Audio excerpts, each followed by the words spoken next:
in 2017. I was at a hedge fund before that, and sort of my first aha moment was when I came across Bitcoin in 2013, of just the idea of a decentralized, non-government-backed, natively digital currency kind of blew my mind for things like remittances and the developing world.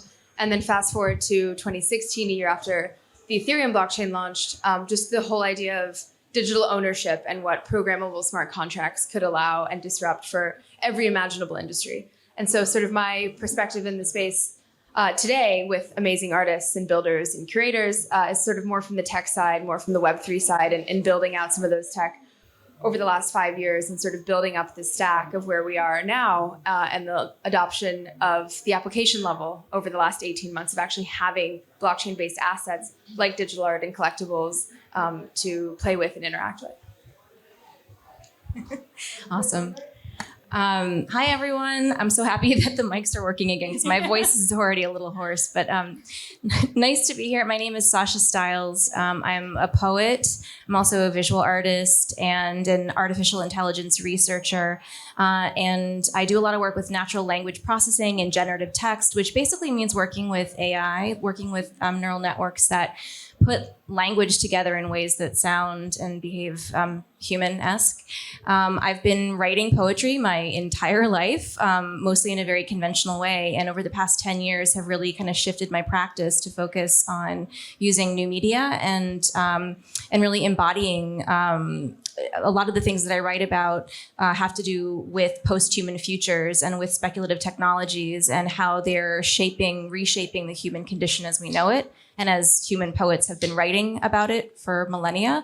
So I do a lot of work incorporating new media into my work and using advanced tools like text generators, like motion graphics to create different kinds of experiences for poetry. I am the author of a book called Technology, which is a hybrid art and poetry book that is co-written with, thank you for popping that up there, which is co-written by my AI alter ego, a text generator that I've been training on my poetry for about 5-6 years now. And I'm also co-founder of a poetry gallery that exists in the NFT space called The Verse, which I co-founded with two amazing writers, Ana Maria Caballero and Callan Iwamoto, and we're dedicated to exploring the potential of literary NFTs in this space, looking at blockchain's potential for writers and how we can use NFTs to really empower poets in particular and push the limits of language. And just really quickly, I think the moment that sort of broke all this open for me is that I'd been sort of self-publishing a lot of my digital poetry on Instagram for years, not knowing what else to do with it, and started to get invited by curators to participate in new media shows. And then in 2020, I was commissioned to write a poem for a show that was happening in the metaverse. And that was the first time I'd been asked to do something like that. So I got involved in that show and met a whole bunch of crypto artists and folks who were already making art and presenting art in the metaverse. And it just made me realize, there was a huge arena for me to play in there, and I didn't see many writers, so I dove in and I have not looked back since. Lovely. Hi, everyone. My name is Sam. My background was working in the traditional art world in a curatorial capacity at a number of different organizations, mainly here in the UK, also in the US. About 2 years ago, I found myself tripping up and falling in the NFT space, and not quite sure how it happened, but I'll maybe try and explain at the end. And since then, I've done a whole range of different things, been involved in different types of initiatives. I quite soon after entering this world, co-founded a NFT curation platform called JPG, which was a platform where you could go and curate exhibitions of NFTs that you admired, not necessarily just ones that you owned, and create narrative and context around those works. I also, at around the same time, joined a decentralized organization called Fingerprints DAO, which is a collection of artwork collectively owned by over 200 people, and specifically artwork that seeks to use blockchain technology as a new artistic medium in its own right, rather than just a new medium of commerce and exchange. So my role there was as the chair of the curation committee, developing a kind of framework for how we could think about blockchain as medium in some way, and overseeing the collection, acquisitions, and also working with artists on new projects that sort of did that. And more recently, and a lot of my time now is spent working on a completely different kind of project called Fanilia. And Fanilia is a project of NFTs, which are these very, very cute digital creatures whose emotions respond to the ups and downs of different crypto assets. Fanilia was born as a conceptual artwork by a British artist called Ed Fornieles, artist of the kind of post-internet generation. And together we've turned it into this kind of NFT universe, and we're continuing to develop that together with another bigger team. My aha moment, I'm not really sure. I got involved 2 years ago, as I said, and I wanted to learn by doing rather than just by kind of reading. And so I spoke with an artist who made work that I thought would be appropriate for the sort of NFT form one way or another. And then I went onto Twitter. I identified about 200 people who clearly bought these things called NFTs, and I DM'd them all on Twitter. And 95% of them ignored my messages. But the 5% that did then turned out to be great collaborators and friends and all the rest of it. And so I got involved very quickly just through doing the very impolite thing. So I recommend anybody who wants to get involved does that. Hi, everyone. My name is Micol. I co-founded VerticalCrypto Art about 2.5 years ago with really, it was quite similar to Sam, actually. Like the way I got into NFTs was through art. I have a lot of friends in the art world who maybe never really made it into the art world, and have been exploring blockchain and NFTs as a medium for them to sell their work. And one of these good friends of mine introduced me to this whole world. And for the longest time, I completely ignored him. And then when COVID hit and I was quite bored at home, doing a very corporate job, I was in Facebook and Instagram for like 6 years. And I found myself much more interested in this ecosystem, and actually started learning a lot and finding out, like listening to kind of like Vitalik podcasts on like YouTube, and reading like stuff about Bitcoin, and just like getting really into the whole idea of like decentralization and cryptocurrencies and what that meant for the world in general, not just for the art ecosystem.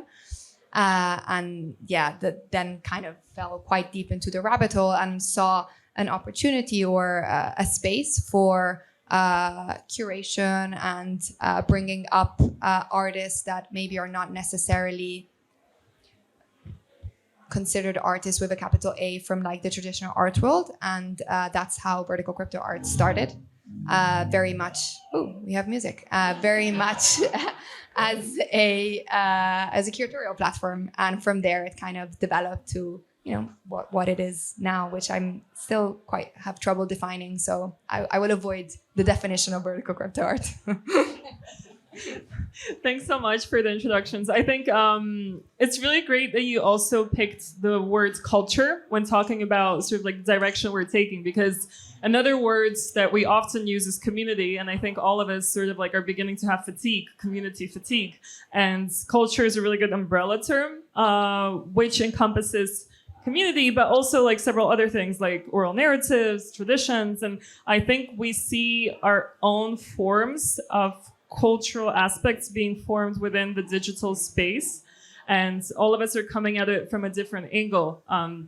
Whether sort of like we're building the infrastructure to power it, whether we're directly writing the narrative of it, whether we're creating a project or we're encouraging events like this to happen. And so before we sort of like dive into the future, maybe I would love to hear your thoughts about sort of like what defines a community, or to avoid definitions, maybe like some of the elements that you see of the culture of Web3 that we're talking about right now, and like how do you see your role within that? And anyone can jump in because we're just ranting. No formal order. Happy to take a stab. Open-ended question. I'm going to stick with the question of with the culture of Web3 at least, and where it is now, and I think where it's headed. But sort of there, it's I like taking a step back and realizing that a lot of this stuff we're talking about NFT digital art, and almost like increasingly NFT is this term that doesn't really serve what we're trying to talk about when it comes to digital art or digital collectibles or digital poetry, because all that the blockchain really allows you to do is own a digital thing for the first time that's unique. Because we spend a lot of our time on a daily basis in the digital realm. I spend probably 10 to 15 hours a day in the digital world between my online remote work and my e-commerce and my play and my socializing and gaming. Like, it's all online increasingly, all of that. But none of that in our day-to-day life we own. And that's all that sort of blockchain allows us to do.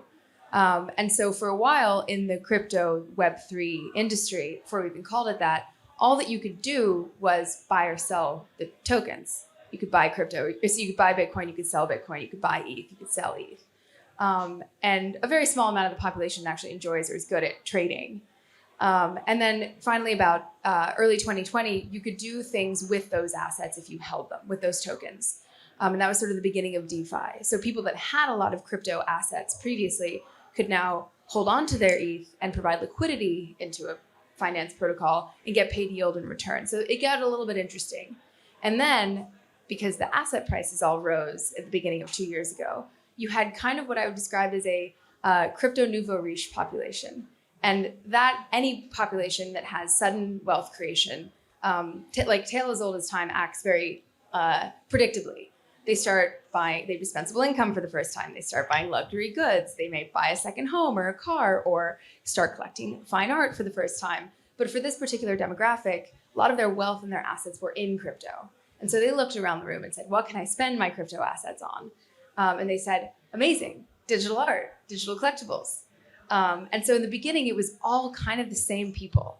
It was the same active wallets that had been early in the ecosystem that then kind of got excited about DeFi, and got excited about digital art and collecting digital art. And then the community totally morphed and fragmented. And the digital art NFT community has become something entirely different than what it was born in the beginning. There's still a bunch of core actors that have untold wealth within crypto because they got in really early and this is their world and they have 100% of their portfolio in this industry. But now, finally, there's something that artists can kind of pick up and not know about the code, but quite quickly get and see how it can change how they connect with their collectors, how they connect with their digital fans, how they connect with their community. And so I think the perfect time to maybe pass it off to you guys who are artists and curators and collectors that have kind of what I would say become part of that that generation we've seen in the last 2 years of DAOs and community-driven collection, community ownership around this, and relationship to your fans and your supporters in a whole new way. Wow, there's a lot there. Well, I'll speak to the question, I guess, from my point of view as a writer. So I think it probably comes as no great surprise that a lot of the traditional writing community is not very tech savvy, at least in my experience. So a lot of the work that I've been doing over the past 2 years has been sort of explaining what it is that I find so compelling about Web3 for writers and for editors and publishing and everyone in this ecosystem, because it's not been an organic shift over the way that we've seen, I think, a little bit more with art. It's been a lot of very, laborious onboarding of, each poet sort of one by one. And I think how I tend to sort of break it down for myself, and when I'm explaining this to friends who are writers, I think about sort of the 3 C's, because I'm a poet and I like alliteration. I think about 3 C's. So one is creativity, one is community, and then one is currency. So I think for me, and this is the biggest one, the Web3 culture is really unlocking new realms of creativity for what it means to be a writer, for what it means to work with words. And that's true in everything from the kind of tools that we're able to use, like AI-powered text generators that kind of act as an augmented imagination and help address everything from writer's block to turbocharging your free writing and things like that, to being able to publish things in ways that no print magazine and no Web2 magazine ever could publish something. So that in turn, that kind of innovation with file formats and the vessel for a poem doesn't just change kind of the end product. It changes the writerly imagination. It changes how we're thinking about language and poetry and literature and readership and authorship and originality. So I think there's for me, like this is the most exciting part of Web3 culture for me as a poet, is thinking through all those ideas and really looking at how Web3 can unlock creativity in my practice in a way that I couldn't have done in any other way. And then I think, for communities, since, we're kind of defining that word maybe against culture a little bit, again, I think I see the value of Web3 as really bringing together many, many communities in lots of different ways and creating a lot of places where these Venn diagrams intersect. And for me, for example, I'm coming from an AI space, a sort of more general tech space, a literature space, an academic space. Now I'm coming from a Web3 entrepreneurship space with the Verse.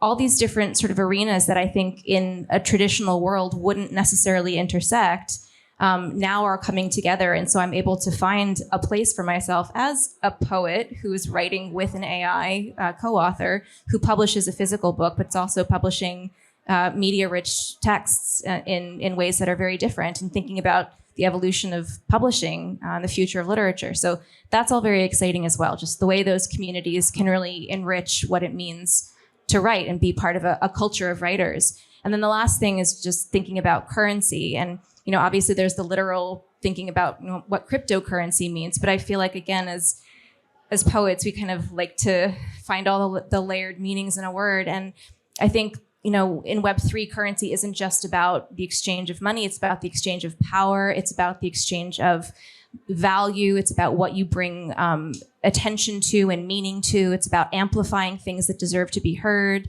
So I think that's a big part of it too, is how can we use Web3 and all these tools to take something as we know it's intrinsically meaningful as poetry and actually give it more resonance and more cultural value and more presence in everyday life and make it accessible for people who might not ordinarily want to seek it out or want to spend time with it. So giving poetry more currency, and I think that probably holds true for a lot of different genres of creative work on the blockchain. Sam, do you have something to add, like from the angle of if we're talking about cryptocurrency and the commercial aspect and the cultural aspect? Like, is there a dissonance, or are they sort of like complementing each other? Because as Sasha highlighted and Camilla, that people come from different angles into the same space, and sort of like how do they interact, like from your observation? I mean, one thing that I find fascinating about the crypto space, especially as it manifests online on platforms like Twitter and Discord, is, it's a melting pot of people from all around the world and from many different backgrounds. But it's really the fact that it's this kind of big live action role play. It's like, it's all one ridiculous kind of game. At least half the people are pseudonymous, go by, fake names and, wear cartoon profile pictures. You don't really know who they are. It's amazing the number of times my people close to me in my personal life have said, you're going into business with them, you've never met them, you don't know their name, you don't know their age. It's true. It's kind of bizarre, and it probably one day will go wrong. But there is the kind of culture of trust, which is really interesting, that there's such a strong culture of trust around a technology whose sort of like chief supposed kind of benefit is that it's a trustless technology. I don't know if I can speak that much more deeply to the coming together of different communities, other than to say that I have come into contact with so many people that I never would have otherwise, and found so much common ground with them, and learned so much, and thought about the practice of curating and even working with artists to make art in new ways that I would never have thought about previously. One thing that maybe I can say that I always think is interesting on this question of culture versus community, or how culture can actually kind of be community, is the way that the sort of, if you think of NFTs rather than just being a new way to commodify things, as a new way also to distribute things, and to distribute things at scale. And you look at this kind of model that's emerged through these famous, or maybe I should say infamous, collectibles projects like Bored Apes and CryptoPunks. You have these collections of 10,000 or 20,000 assets. And working with artists who want to try and convert what they do as traditional artists maybe or not, but people who are accustomed to creating single images and trying to scale that out, distribute that to a much larger audience, I think is really fascinating. And I think it's been really fulfilling for people I've worked with. And the way that I see it is kind of like in the conventional art world, as an artist, your collectors are your collectors. There's a handful of them. There's probably only, at the top of the market, only a handful of people who even have the means to purchase your work. And in NFT, your collectors are your fans. It's like a fan relationship. Selling an NFT for Ed, the artist I'm working with on Fanilia, he's one of these traditional artists. He's just released a project with 10,000 pieces in it. And for him, selling a Fanilia NFT, one of 10,000, is more like being a musician back in the day, maybe, when you'd sell an album, right, rather than selling a painting. And I think that's a really interesting kind of change. And there's a greater intimacy there between creator and collector, and there's also a greater feedback loop as well. I love that. I love trust in a trustless environment. That's a good quote. Micol, you have a background working for sort of like a big corp, and then you completely became at the grassroots of a lot of things that happened over the last couple of years. And you have a very strong sort of like acumen towards social media and building communities around it. And you have your personal vertical crypto, the residency, and it must be a lot of work. But how do you find sort of like balance among all of that? And how does that translate to the culture you're nurturing? Or if you don't find balance, what are you nurturing your community towards? Yeah, no, I think, first of all, everything that you guys just said is really interesting. And I definitely resonate a lot with what Sasha said about the Venn diagrams coming together, because it's actually what I see very much in my day to day. And like, even with what we do with like vertical crypto art is really like coming together with a lot of different parts and people. Like in a way, you know, even me myself, like, yes, I work as a curator, but actually I'm also a collector because I collect art. But actually I also like work on the education piece with the residency with a lot of artists. And sometimes I even try to make art myself. Like, you know, you kind of like have this almost like 360 persona in this culture and like community where you can be a lot of different things in any given time. And I think that's probably mostly how I would define Web3 culture, like trying to not define it, you know, like having this sort of like very fluid state of being many different things. That's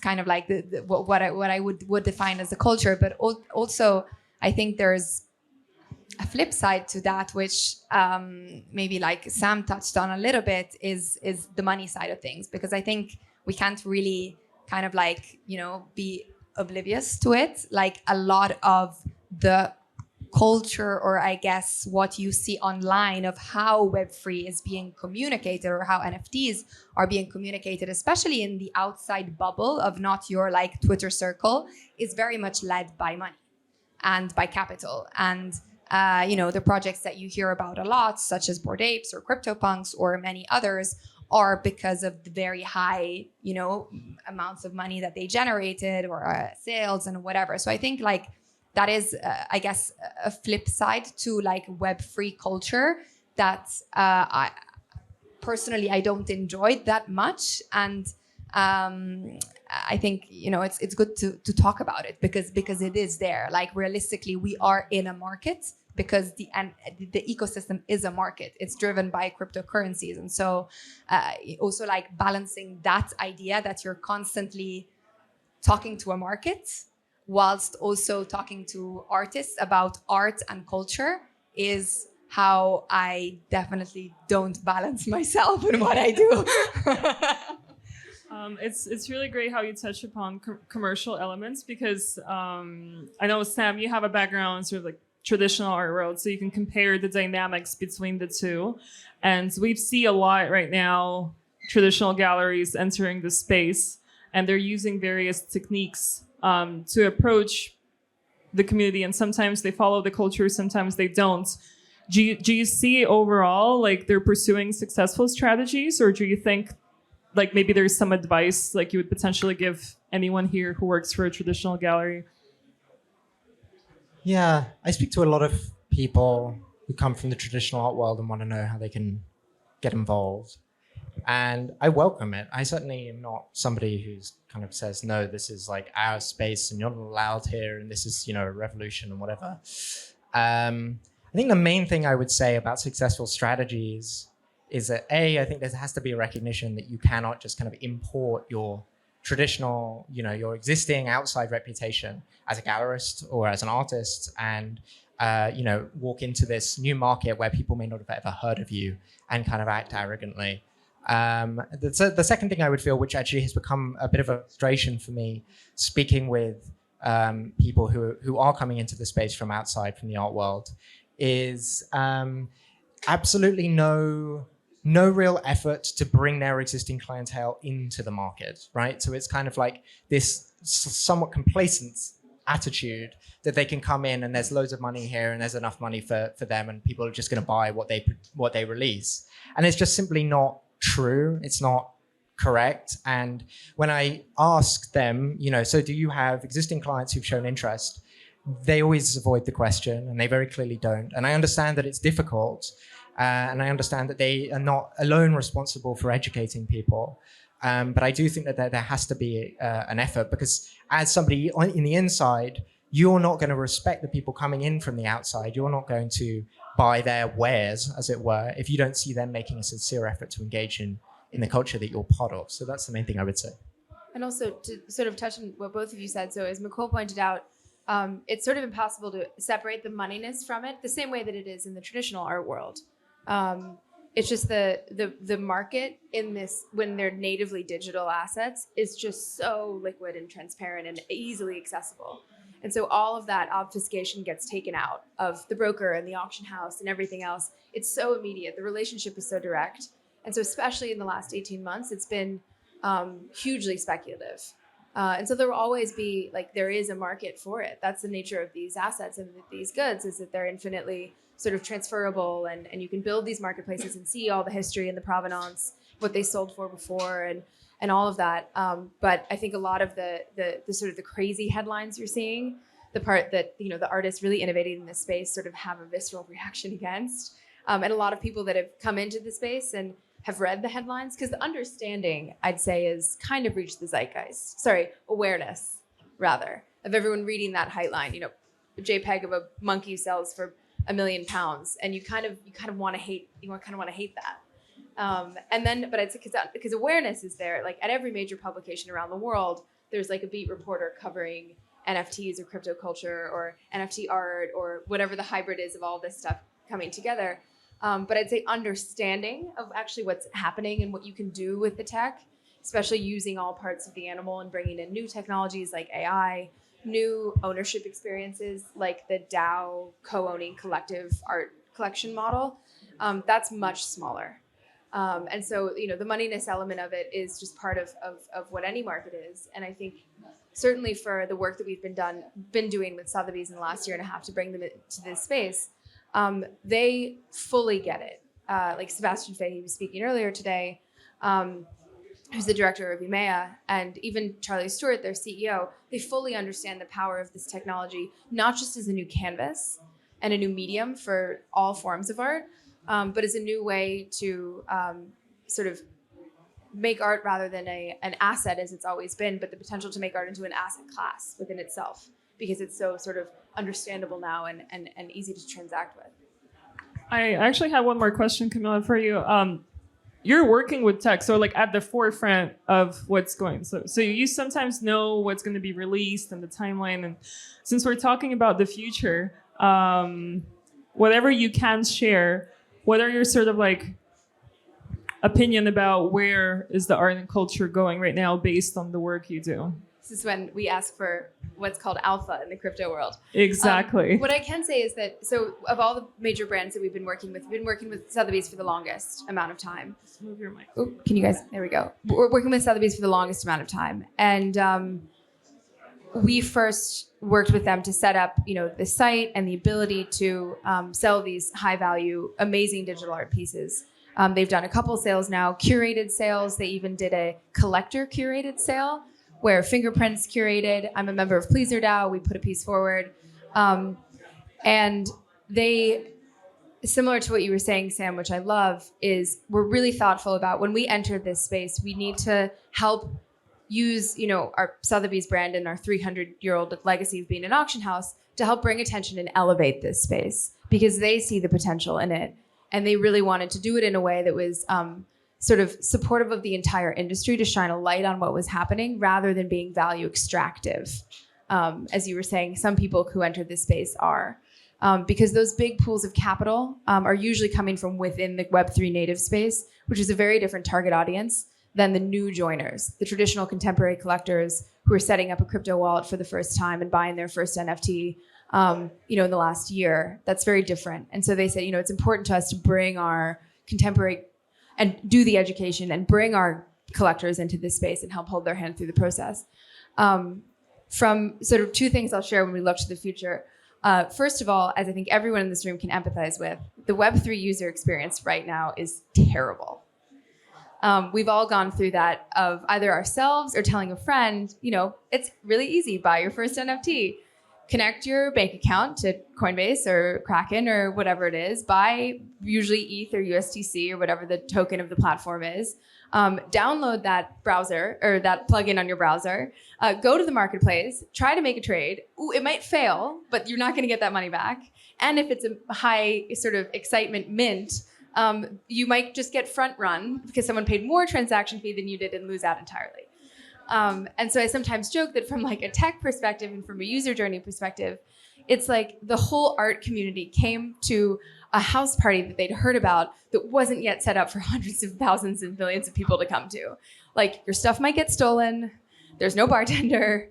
The beer's warm. You don't have a safe ride home. Like it's just not at the robustness and the level that you would expect for mass adoption and hundreds of millions of users. So that sort of in the longer term is what's coming next. And now that the market has calmed down a bit and become just less frenetic and in some ways stupid, a lot of teams are trying to build out that really elegant user experience. So next time sort of the invites get sent out to this party, it'll be, beautifully catered, great music, very safe, trustworthy hosts. And I think what we see with the work with Sotheby's is we set this up, as I was saying, for them to transact in these high value new medium. But very quickly, that Web 2.5 step that a lot of brands take to pay in with credit card and sort of it's not fully on chain, that they very quickly all, faster than I anticipated, go fully Web 3 because they see the benefits of things like artist royalties that are programmably payable and all the benefits of what it means to sort of really transact on chain and bring other parts of their internal business, whether it's their cataloging, their sales, their management of it, fully on chain. And so that's what we're sort of seeing with a lot of traditional art institutions. We did Pace Gallery's sale recently as well, and sort of a similar experience is they dip a toe in, they try to transact in it, and then they really get it. And then they sort of think, okay, what else from our business, from our physical painting sales can we bring into this? I think Pace definitely has been really active entering the space and working with digital artists. And back to your house party comments, I think one thing that we saw at every house party was the amount of rugs. That was definitely very cozy. How much time do we... You got it. How much time do we have in case we want to leave some room for questions? Do we have one more question? Okay, perfect. I'll ask. I wanted to ask one more question to Sasha because I've been following the Verse for ever since your first launch, and I know you also have that sort of like vision of poem equals a work of art, and I know that it's sort of a challenge to translate something in the written form, especially when visual has been performing so well. So what I've noticed is you always found ways for your every new series to creatively engage both visual, both technological, and written forms to create something new. So you had was it Gen Text when you collaborated with an AI, with a poet and a visual artist. And I think from an art perspective, you would be a really great person to ask, like, which direction are we going? And sort of like your forecast for the future for art. Well, I think a lot about it, obviously, from the writer's point of view. And so I think I've seen what's happened with art, and I've been watching it both as an artist, but also kind of as an observer, thinking, well, this is really interesting for the art scene and for artists that I know, but I think this could be really interesting for the writers that I know and the editors that I know and the publishing houses that I work with. We're off to I think a pretty slow start, to be honest, with writing NFTs right now. But that means, we have a lot of time to build and really think about what we're going to do meaningfully. But I spend a lot of time thinking about what the future of literature will look like and what the future of publishing will be. And, having just gone through the process of releasing a physical book last year, it's given me a whole new appreciation for what it could mean to be able to publish things on the blockchain, really be able to think about new formats for books, new formats for language, really kind of ideating what it could be like to create an experience that goes much further than an audiobook or a Kindle or something, but really, really kind of at once propels literature forward while also nodding back to the origins of storytelling in the oral tradition and in immersive performance and artistry. So I think that's where I'm really sort of, that's where my head's at most days, is thinking about what that might look like. Not just publishing a PDF of a book on the blockchain, as an NFT book, but what can writers and coders and developers do together to really invent new formats? And to put it in context, because that sounds a little abstract, but I think also a lot about things like the invention of the Gutenberg printing press and how profoundly that changed not just distribution, but how that changed, how we thought about literature and the way people wrote and how many people had access to information on a daily basis and things like that. So I'm really committed to thinking a lot about this, not just from an aesthetic standpoint, but also because I think this is a really important technology for a lot of people that have things to say that have not had a platform to say them on.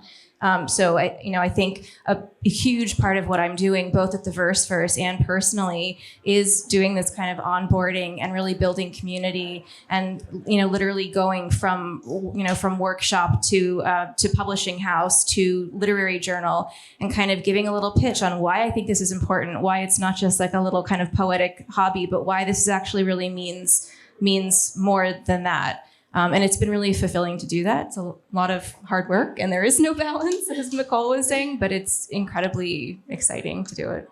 Yeah, maybe the future of art and culture of Web3 is finding balance.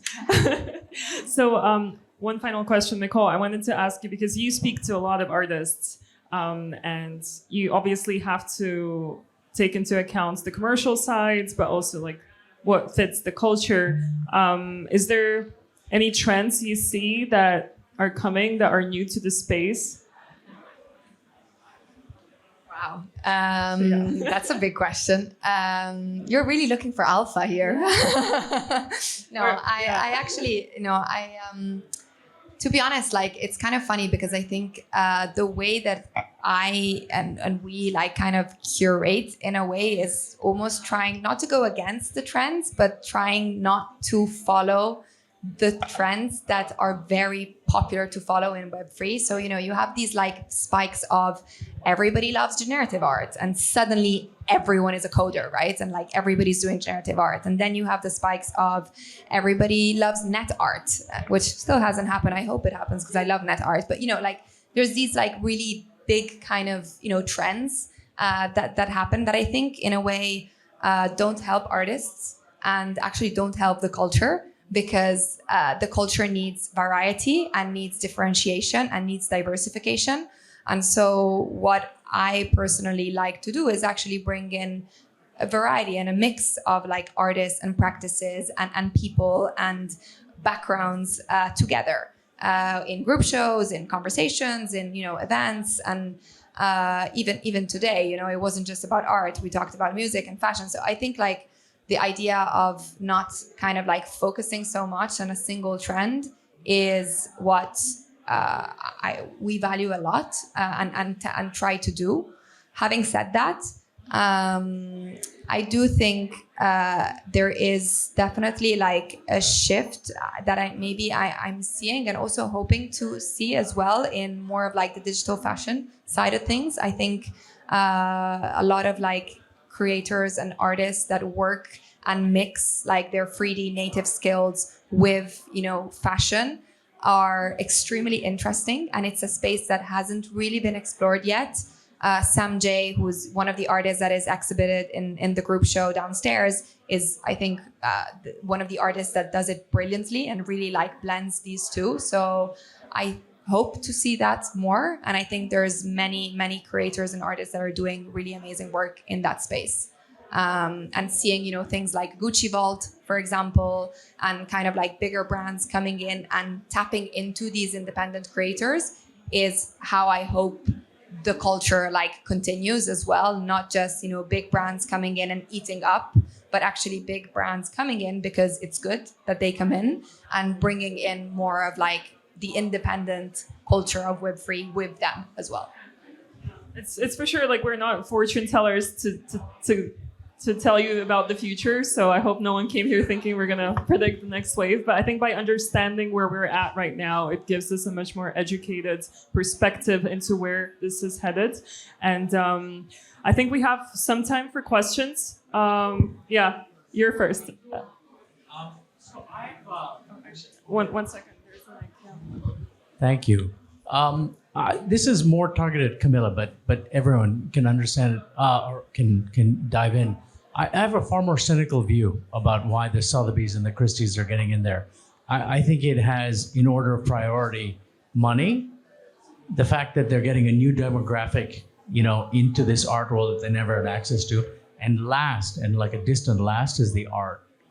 And I'm wondering, are you or do you guys, as people that are enabling their entry into this market, do you guys have the power to actually push back to them and say, you know what, there's a whole bunch of ideas that shape your world that are frankly irrelevant now, right? And I mean, I'll give you an example. I think it's not often an artist is expected to know the history of art, in order to kind of be considered, not relevant. There's a lot of people that would disagree with you on that. No, the artists need to know the history of art. Yeah, well, but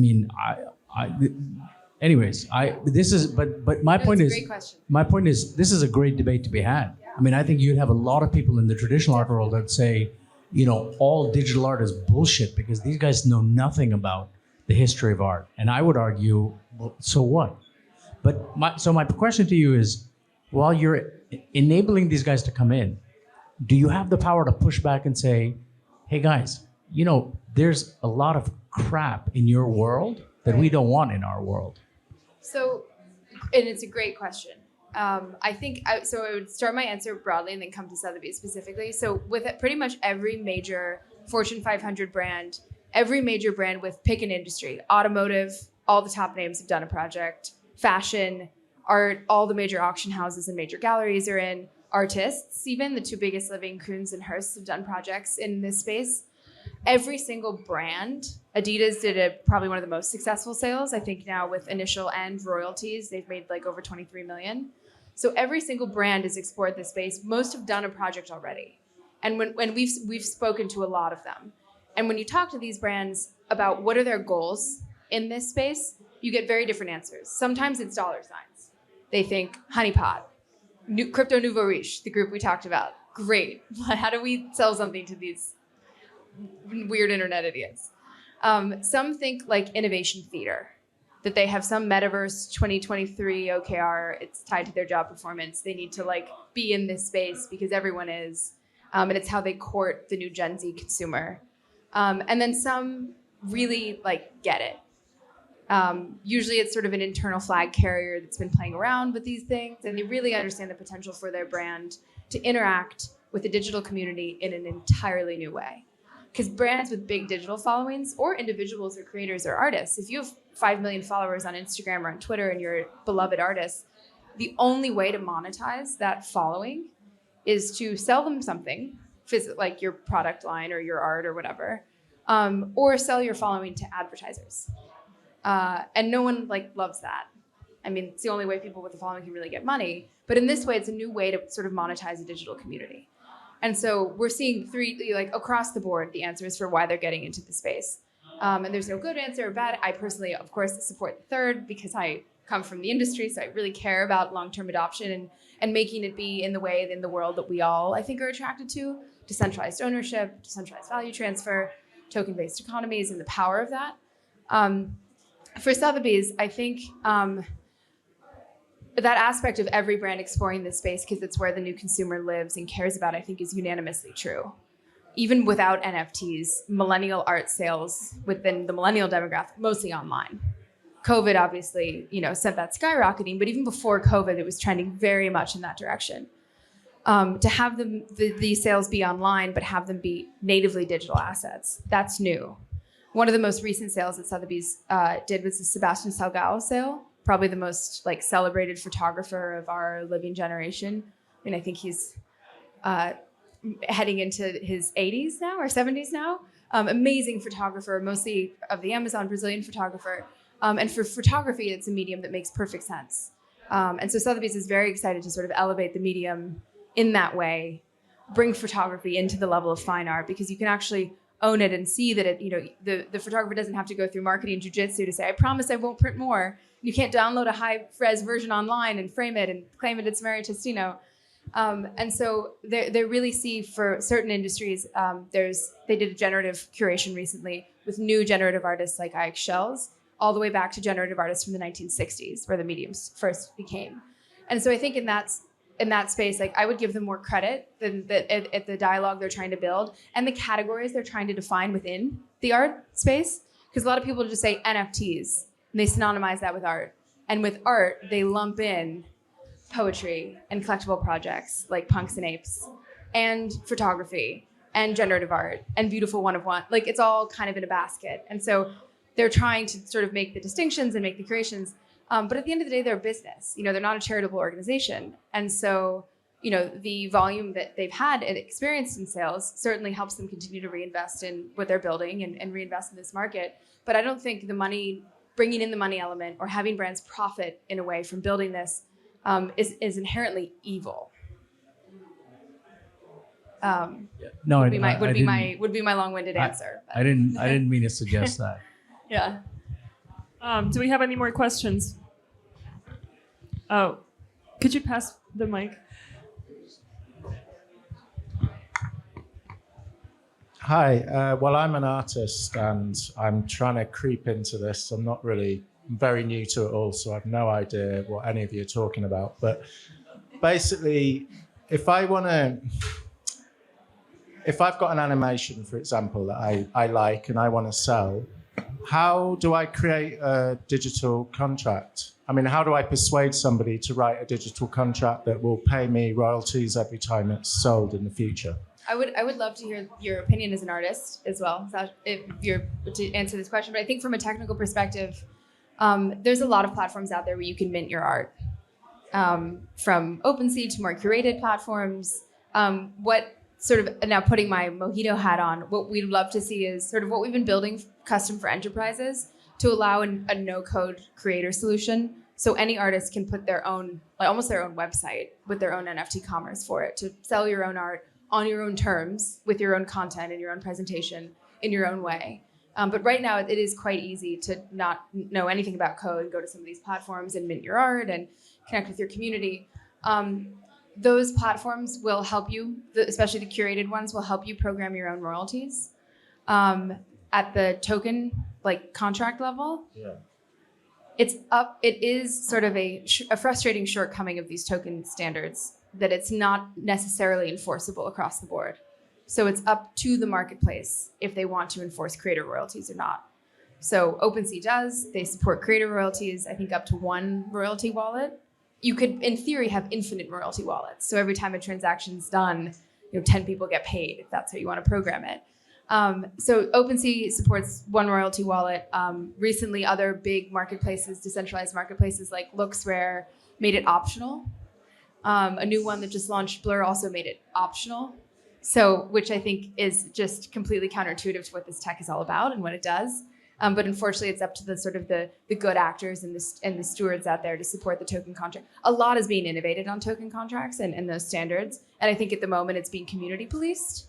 But to answer your question, sorry, as an artist, there are no code easy ways to get up there, set your royalties, mint your NFTs. Minting on the blockchain is the easy part. Getting it in front of an audience, whether it's the Web3 native audience or your existing audience, there's friction on both sides.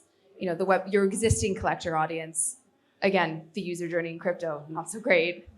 The Web3 native audience which has largely been driven by the speculation side, you know, you need to do the things like the community building, be active on Twitter, be active on Telegram, be active on Discord, because that's where it is now, at least, in its tiny little sort of subculture microcosm at the moment. I'm just gonna add, like, if this is all new for you, the best I would advise is maybe just follow other artists and buy from them. Tezos is a very affordable blockchain with many different marketplaces that I personally, when I started my journey, I first collected before minting work, like for $1-2, and then it kind of like you learn about the process. So it's like one of the best ways. And also, VerticalCrypto has an artist residency. And I think, Micol, you can speak more when is the next application process, because I think that's really helpful as well. Yeah, it's coming up in mid-November, actually. What days are we? Yeah, today's the 2nd, sorry. So mid-November, we do an open call for our artist residency. But actually, like all of the content, all of the classes, all of the workshops that our resident artists get, they're online and they're available on our YouTube channel for everybody for free. So there's really a lot of information on like what is crypto art, what is a smart contract, how to build your own smart contract, how to market yourself in like the Web3 Twitter ecosystem. There's like over 60 classes, so you can start digging in, and I'm sure you won't be bored. No pressure.